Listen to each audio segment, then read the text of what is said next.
Ladies and gentlemen, welcome back to another video on the channel. My name is Parker. Thank you for taking a few minutes out of your day to spend them here with me. So the Denver Broncos free agency is wrapping down. I don't think the Broncos are going to make any more big splashes moves. Maybe they will, maybe they won't, but the two names that I'm looking for are the Colorado native Calais Campbell to potentially sign with the Broncos to help that defensive line, or one of my personal favorites who I know a lot of Broncos fans maybe don't want, but someone who I've talked a lot about and I did on the stream for free agency last week. It is Amani Oruwariye. Amani Oruwariye would be someone who I would be very, very interested in the Broncos pick it up. So those are two free agent signings that I would love, but that is not here nor there. This is going to be a Denver Broncos 2019 NFL draft class recap because, quite frankly, I do not believe any of these guys from the 2019 draft will be on the roster next season, which is absolutely crazy to think about. I did see one of my viewers, Keanu, I saw he wanted and he requested a mock draft, and that will be coming out very, very soon. So be on the lookout for that. But today we're going to be recapping the 2019 NFL Draft by the Denver Broncos. So let's get into it. And as always, I got to remind you that Jesus is king. I pray that you give your life to him. He's got a plan and a purpose for you. And I just truly hope that you accept Jesus as your Lord and Savior. Believe with your whole heart that Jesus lived the perfect life, died on the cross for your sins, and then rose from the dead 3 days later. And it solidifies you, just your faith, and you get to go to heaven. It's not through our works. It's by grace through faith, which we are saved. Works are good, but it's by our faith in Jesus that we get to go to heaven. And I hope by sharing this message, it sparks something inside of you to give your life to Jesus and to seek Jesus and believe in Jesus so you can go to heaven. And it's just my main goal. And even though I have a small platform, I think it's very important to share this with as many people as possible. Now, with that being said, let's get into this. So, with the 20th pick in the first round, the Denver Broncos selected Noah Fant, tight end out of Iowa.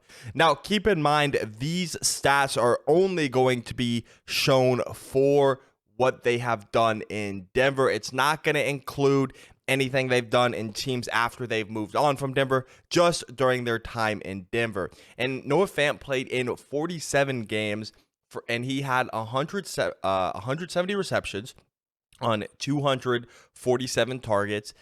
He had 1,905 receiving yards and 10 touchdowns. Fant honestly is a very solid vertical threat tight end, and he was developing, and then of course he got traded to Seattle in the Russell Wilson deal. It sucks to lose Fant. I thought he was going to turn it around. He was on the 2019 NFL All-Rookie team. It sucks losing Fant. It sucks. But I think that, tight ends, you can find decent ones in the draft. Maybe not superstars all the time, but, Fant was a solid tight end option. It sucks that we had to lose him, but, he was still developing. I don't think he developed as fast of a rate as you would like him to. But he had a very solid year in Seattle just during his time in Denver. I feel like he wasn't properly used. And Fant even said that himself when he was traded to Seattle, that he wasn't used properly in the Denver offense. And that's a big part as to why Pat Shurmur was fired. He was just absolutely awful. And yeah, I wish Noah Fant all the best. Sucks that he was used improperly in the Denver offense. But I am going to have to give this pick a B-. He did solid things here in Denver. Maybe not what we expected from a first-round pick, but he was still a very solid tight end, and that gets a B-. In the second round, the Broncos selected Dalton Reisner, guard out of Kansas State, with the 41st pick. Dalton Reisner played in 62 games in his career, and he played almost every game during his 4 seasons in Denver. There were a few games each season that he would miss, but for the most part, he was healthy and he was available He's 6'5", 312 pounds, and this one stings because with the signing of Ben Powers, Dalton Reisner will likely be going elsewhere in free agency. He's a Walter Payton Man of the Year nominee for the Broncos.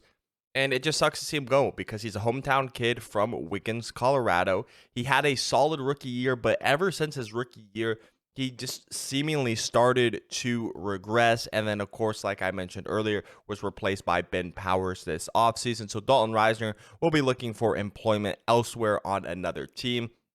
He played tackle coming out of college. We moved him to guard. And he was solid. This one does sting because of the Colorado connection, but he will be elsewhere, and I'm going to give Dalton Reisner a grade of a C. His rookie year was spectacular. He probably was on the range of a B plus A range from his rookie year, but he just struggled ever since his rookie year, and so that's why it gets a grade of a C. Then the Broncos traded back up with back-to-back picks, and with the 42nd pick, the Denver Broncos selected Drew Lock, quarterback out of Missouri. And this is going to be a little bit of a controversial segment. Drew Lock is still one of my favorite players. I wanted to draft him coming into the 2019 draft. Heck, I wanted to draft him in the first round. That's how much I thought of him as a prospect coming out of Missouri. We were luckily able to land him in the second round.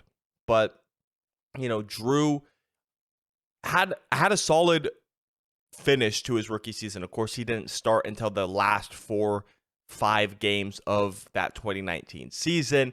Then 2020, he looked pretty solid in that Titans game and then got hurt and just never really was the same after that injury.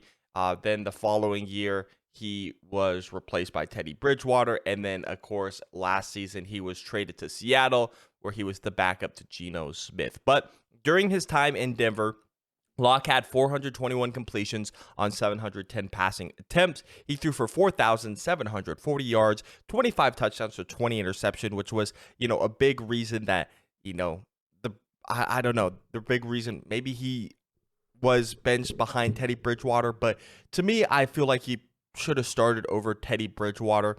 At least that's my opinion.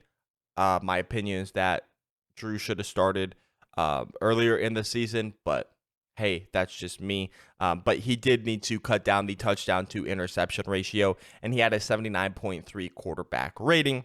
So for me, Drew Lock gets a grade of a C. He's a solid backup quarterback. I wish things worked out in Denver. Unfortunately, things just didn't work out. And whether that be because his rookie year, he had Rich Scangarello as his offensive coordinator, and then it changed to Pat Shurmur, which was not a great move by the Broncos. It sucks. It sucks. I wish Drew all the best, but it didn't work out in Denver. So during his time in Denver, he is going to get a grade of a C. In the third round, with the 71st pick, the Denver Broncos selected Dre'Mont Jones, defensive tackle out of Ohio State, who once again was signed by Seattle. Dalton Reisner should go to Seattle because that seems where all of this draft class is going, honestly. Fant, Locke, Dre'Mont Jones, Dalton Reisner, our first 4 picks if Reisner goes there, will be going to Seattle, which would just be crazy in all honesty. Yeah, during his time in Denver, Dre'Mont Jones was a 2-time Defensive Player of the Week, and I've seen a lot of hate for Dre'Mont Jones, and saying that he was overrated, which I don't get. Dre'Mont Jones helped not only the pass rush, but helped in the run game. He was a threat to that offense, and he was going to provide pressure. When we traded Bradley Chubb, I kind of figured we were going to pay Dre'Mont Jones. That wasn't the case, but I wish Dre'Mont all the best of luck in Seattle. It's clear he didn't really want to be on the team. So, good luck in Seattle, Dre'Mont. But in 56 games, he had 133 total tackles, 22 sacks, 28 tackles for loss, 38 quarterback hits, and an interception. And it's crazy because stats don't tell the whole story, but those stats, they're crazy. Dre'Mont Jones is absolutely insane defensively. I do not get the hate that he was overrated. But yeah. Draymond Jones was a very talented player during his time with the Denver Broncos, and so he gets a grade of an A. This is a fantastic third-round pick, especially, like I said, it's a third-round pick, so his production from being a third-round pick is phenomenal. In the 5th round, because the Broncos had to trade their 4th-round pick to trade up for Drew Lock, the Broncos selected linebacker Justin Hollins out of Oregon. Hollins only played one season before I can't remember if he was traded or cut and then signed with the Rams, but he's with the Los Angeles Rams now. But during his time in Denver, he only played in 15 games. I don't think he started any, but he had 21 total tackles, 1 sack, 2 quarterback hits, 1 tackle for loss, 2 passes defended. So he was all right. Wasn't anything crazy. I would have liked to see him obviously stay in with Denver for more than that single season. But like he obviously only did stay for the single season. So because of that, because he only stayed for a single season, I am going to have to give it a grade of a D. If he was with if he had stuck with Denver and he had played how he has played on the Rams, this grade would definitely be higher. But just because the stats are only with the Broncos, it's got to be a D, because you expect your players that you in a draft class to be there longer than just a season. Now I get 6th round, 7th round picks. They're lower draft picks, so you're not expected to hit on them. 7th round picks, sometimes they're cut, put on the practice squad, moved, but Hollins was a 5th round pick, and 5th round picks normally stay with the team for one. Obviously Hollins stayed for 1, but I would like him to stay for 3 years, maybe 2, depending on how they play. But it was just surprising to me. So Justin Hollins gets a grade of a D. And the final pick in this draft class for the Broncos, it was wide receiver Juwan Winfrey, wide receiver out of Colorado. Yeah, so he wanted to stay back home, or John Elway, the GM at the time, of course, he wanted to stay close to home and draft Juwan Winfrey, who played in 15 games for the Broncos, didn't start one, didn't record a single stat, he did play mostly special teams.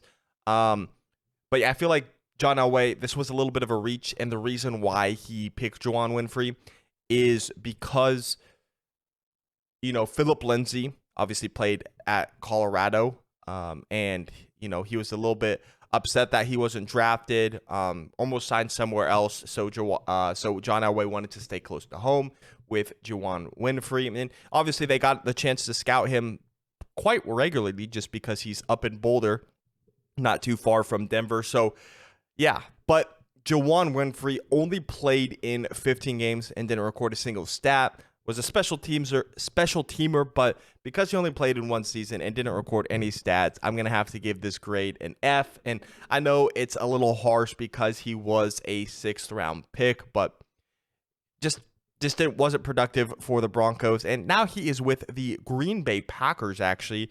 He's not a star now, but he's solid with the Green Bay Packers. He's in their wide receiver core. But yeah. These are my grades for the 2019 NFL Draft Class. Let me know what your thoughts are about this class in the comment section below. I'll be out with a mock draft here very, very soon. My name is Parker. Make sure you leave a like and subscribe to the channel if you're brand new. And as always, I'll see you in the next one. Peace out.